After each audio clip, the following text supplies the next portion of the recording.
Hi everyone, this is Steven D'Onofrio. I'm coming to you from my studio in Philadelphia to answer some questions about my work with Gallery Urbane.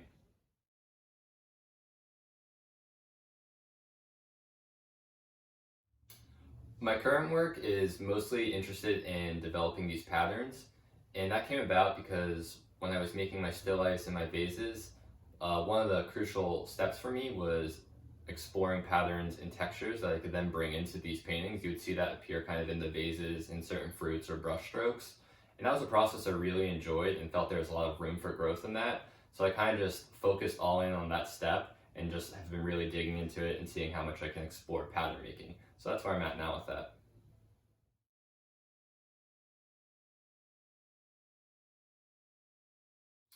Cutting room floor was a piece that kind of just happened naturally.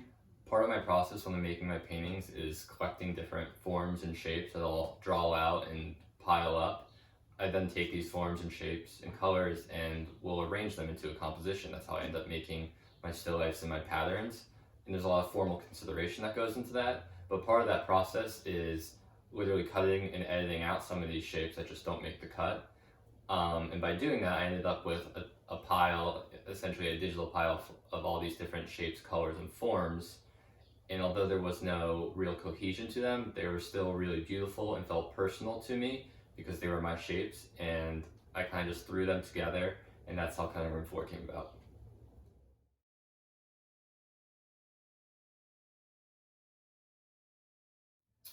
My process starts by collecting somewhat of a database or matrix of forms and shapes, colors, and patterns that I've collected either through photographs or magazine clippings or screenshots, and those serve as inspiration for drawings, and then those drawings turn into different bits and parts of what could then become a painting.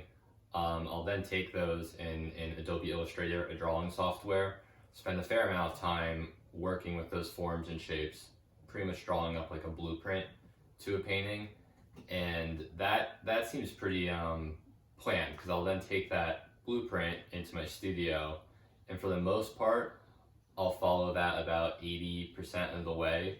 I definitely leave room for intervention, which will sometimes just end up being like notes on my sketch, or just I'll make a mental note that there will be a moment of texture, a moment to really let my hand go loose here or there. But for the most part, my paintings are pretty determined by the time they reach my studio.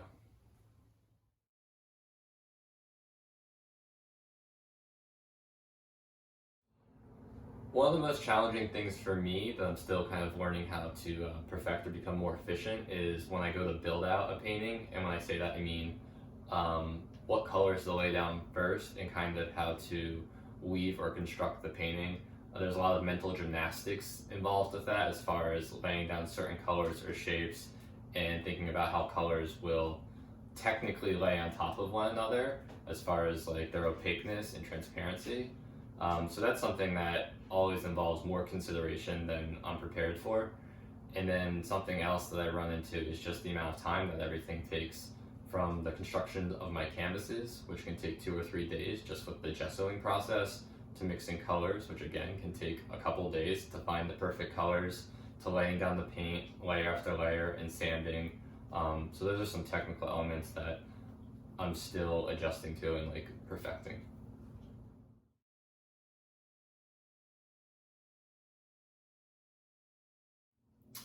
Yeah, absolutely. This most recent body of work really is just like a prologue to I feel like what's to come. The patterns are just kind of picking up and starting to begin to make sense to me. So the fall, I'm definitely going to be exploring a lot more of pattern making and seeing where that goes. It might even dissolve into something that looks less like a pattern and something more abstract or something more rigid, like your standard idea of a pattern. So I'll be exploring that a lot more in the fall. I also feel like there's some things I'm going to explore as far as just colors and where I can push my color relations, because as I step away from a composition that has a natural foreground, like I did in some of my still lifes, things like colors and forms become that much more important, and I'm excited to see what that means in some of my new work.